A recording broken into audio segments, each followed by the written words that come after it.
है क्या? जब विषय देंगे तो पूरा ही प्रकाश डाल देंगे। तो वेदों की सिद्धि करते हैं स्वामी दयानंद। वेद क्या है? कोई पूछे वेद क्या है? वेद एक निर्भ्रांत ज्ञान है। शब्दों पर ध्यान दो। वेद एक निर्भ्रांत ज्ञान है। वेद क्या है? वेदो अखिलो धर्म मूलम, अर्थात सारे धर्मों का बोलो मूल है। जैसे सारे धर्मों का मूल क्या है? वेद है। यहां भी एक झगड़ा हो गया, समझ नहीं पाए लोग। अच्छा, मूल का भी कोई मूल होता है क्या? सूर्य का कोई सूर्य, परमात्मा का कोई परमात्मा नहीं हो सकता। जैसे हम आटा बनाते हैं, आटे से हम क्या बनाते हैं? हलवा भी बना लेते हैं, रोटियां बना लेते हैं, अनेक प्रकार के व्यंजन बना लेते हैं। और जो हमारे पास दूध है, दूध से मिठाई बना लेते हैं, रसगुल्ला बना लेते हैं, और दूध से मट्ठा बना लेते हैं, दही बना लेते हैं, पनीर बना लेते हैं, रबड़ी बना लेते हैं, क्योंकि दूध मूल है। दूध क्या बोलो? मूल है। दूध मूल है। क्या इन सब पदार्थों से मिलाकर के दूध को बना लोगे? नहीं बना सकते। ऐसे ही आटा मूल है। आटे से हम कई प्रकार के व्यंजन बना लेते हैं। क्या उन सब से मिलकर के आटे को बना लोगे? बोलो नहीं बना सकते, क्योंकि मूल का मूल नहीं होता। ऐसे ही तो स्वामी दयानंद ने कह दिया था कि सब सत्य विद्याओं का पुस्तक वेद है, और जितने भी समस्त पदार्थ है उनका आदि मूल कौन है? बोलो परमेश्वर है। अरे जनता कितनी अनभिज्ञ हो गई, यानी कि परमात्मा ने सारे पदार्थों को बना दिया, परमात्मा ने संसार की रचना कर दी। क्या सारे संसार के पदार्थों से परमात्मा बन सकता है? अरे बोलो बन सकता है? नहीं बन सकता। जैसे सारे पदार्थों से मिलकर के दूध नहीं बना था, आटा नहीं बना था, ऐसे ही सारे पदार्थों से मिलकर के परमपिता परमात्मा नहीं बनता। परमात्मा उसे कहते हैं जो बनाता है, परमात्मा उसे कहते हैं जो सृष्टि की रचना करता है। परमात्मा बनाने वाला होता है, परमात्मा बनने वाला नहीं होता है। और हमने क्या काम करा? लड्डू गोपाल को एसी में लुटा रखा, लड्डू गोपाल को एसी में लुटा रखा। मैंने क्यों? देवी जी क्या बात है? बोले गर्मी बहुत है। लड्डू गोपाल को भी गर्मी लग रही। मैंने कहा अच्छा यूं बताओ, क्या परमात्मा चेतन है जड़ है? परमात्मा केवल चेतन सत्ता है, जड़ है चेतन है। वेदों में परमात्मा का स्वरूप क्या माना है? तो बोले जी बात तो तुम्हारी सही है। मेरे साथ में भोले राम जी भी थे, खेड़ी गांव है, भुम्मा खेड़ी, वहां की बात अभी की 15 अगस्त वाली बात, 15 अगस्त के दिन की बात है।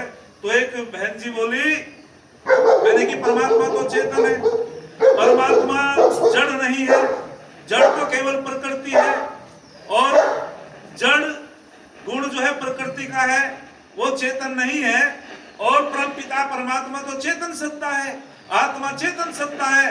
तो उसने की बात तो तुम्हारी सही है। मैंने कहा वो तो सर्वव्यापक है, वो तो सर्वंतर्यामी है, वो तो सर्वज्ञ है। तो बोले बात तो आपकी सही है आचार्य जी, लेकिन ये तो आस्था का विषय है। परमात्मा को जो मूर्ति में मान ले तो वो आस्था का विषय, हम तो मूर्ति में परमात्मा को मान रहे। मैंने कहा अच्छा एक बात बताओ बहन जी, यदि खड़िया में पानी घोल करके मैं तुझे दे दूं कि आस्था समझ ले, दूध की आस्था समझ के पी लेगी? क्योंकि परमात्मा आस्था का विषय नहीं है। जरा शब्दों पर ध्यान दो। आस्था क्या है, श्रद्धा क्या है? उसने की हमारी आस्था है मूर्ति में। मैंने कि आपको खड़िया में पानी घोल करके मैं दे दूं और उसमें तू दूध की आस्था समझ करके पी लेगी क्या? शर्मा जी पी लेगी क्या? बोले उसे तो नहीं पीऊं। मैंने कि जब तू उसे नहीं पीनेगी तो परमात्मा को भी समझ लो चेतन है, तू ईश्वर की उपासना ही नहीं कर रही। उपासना पद्धति को समझो। आस्था का मतलब क्या होता है? आस्था आ माने हर प्रकार से, इष्टा माने टिक जाना। अरुण भराता जी, आ माने हर प्रकार से, इष्टा माने टिक जाना। वो गलत वस्तु में भी टिक सकती है, अच्छी वस्तु में भी टिक सकती है। एक आदमी की आस्था शराबी में है, एक आदमी की आस्था विद्वान में हो, तो स्वतंत्र विचारधारा है। चौधरी तेजपाल जी, आस्था का विषय है भैया ये। लेकिन आस्था का मतलब क्या हुआ? हर प्रकार से टिक जाना। अर्थात किसी की आस्था गलत वस्तु में भी टिक सकती है, किसी की आस्था अच्छी वस्तु में टिक सकती है। उसमें कोई ऐसी व्याकरण में परिभाषा नहीं है जो केवल एक ही वस्तु पे टिके। लेकिन श्रद्धा, श्रद्धा कहते हैं सत्य को, धा कहते हैं धारण करना, अर्थात जो केवल सत्य को धारण करता है, जो अपने अंदर सत्य को धारण कर लेता है। परमात्मा सत्य है, परमात्मा पवित्र है, वो सत्य को धारण करने से ही हमको प्राप्त होगा, केवल झूठी आस्था से हमको प्राप्त होने वाला नहीं। ये समझो शब्दों का कितना बड़ी एक गरिमा होती है। तो स्वामी दयानंद ने वेदों के सिद्धि की और स्वामी जी से पूछा वेद क्या है, तो स्वामी जी कहते हैं विद सत्तायाम। शास्त्री जी क्या कहते हैं? विद सत्तायाम। जैसे परम पिता परमात्मा शाश्वत है, ऐसे उसका ज्ञान भी शाश्वत है। जैसे परमात्मा अनंत है, ऐसे खोल के तुम्हें जो है इतने कम समय में बहुत मुश्किल बताओगे लोग। मैं एक्सप्रेस बोलता हूँ, कम समय में ज्यादा बात कहना चाहता हूँ, और मैं रट के नहीं बोलता, रटा हुआ आदमी भूल जाओ। जो रात को पढ़ेगा ना, दिन में नहीं बोलने का, ये बहुत तो पहला अध्ययन काम आता है, शास्त्र जी बता देंगे। यदि अध्ययन नहीं करोगे तो आप बोल नहीं सकते, विषय पर नहीं भटकोगे विषय से। जैसे परमात्मा अनंत है, उसका ज्ञान भी बोलो अनंत है। एक ने कहा जब महाप्रलय हो जाती है, वेद किसके सहारे रहते हैं, तो स्वामी दयानंद कहते हैं पुस्तकों का नाम तुम वेद समझते हो, पुस्तकों का नाम वेद नहीं है।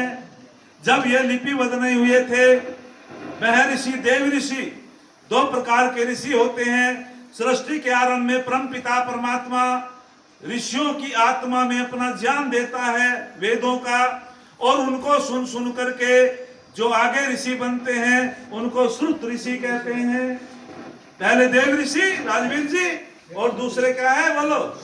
श्रुत ऋषि। सुन सुन करके ही इसका नाम श्रुति है। अर्थात वेद का मतलब केवल कागज को या तुम किताब को समझते हो, स्वामी जी ने कहा इसका नाम श्रुति है। बिना किताबों के सुन करके इस वेदों की विद्या को आगे बढ़ाते थे हमारे ऋषि लोग। अर्थात जैसे परमपिता पर, ऐसे समझो जैसे मनुष्य का ज्ञान मनुष्य से अलग नहीं हो पाता, मनुष्य की परछाई मनुष्य के शरीर से अलग नहीं हो पाती, ऐसे ही परमपिता परमात्मा का ज्ञान कभी भी परमात्मा से अलग नहीं हो पाता। जैसे परमात्मा अनंत है, उसका ज्ञान भी अनंत है। जैसे परमात्मा शाश्वत है, उसका ज्ञान भी शाश्वत है। जैसे परमात्मा सनातन है, उसका ज्ञान भी बोलो सनातन है। हमारे धर्म का नाम क्या है? वैदिक सनातन धर्म। परमात्मा को भी सनातन कहा, उसके ज्ञान को भी सनातन कहा।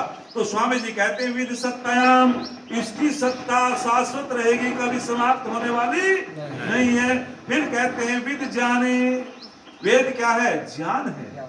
वेद का पर्यायवाची क्या है? ज्ञान है। विद ज्ञाने धातु से निष्पन्न हुआ, जिसका अर्थ ही ज्ञान है, जिसका अर्थ ही संविधान है। परम पिता परमात्मा का ज्ञान ही वेद है। अर्थात वेद का जो पर्यायवाची है उसका अर्थ ही ज्ञान है। तो वे कहते हैं कि ज्ञान भी 4 प्रकार का होता है। अब यहां फंसोगे। ज्ञान भी 4 प्रकार का होता है।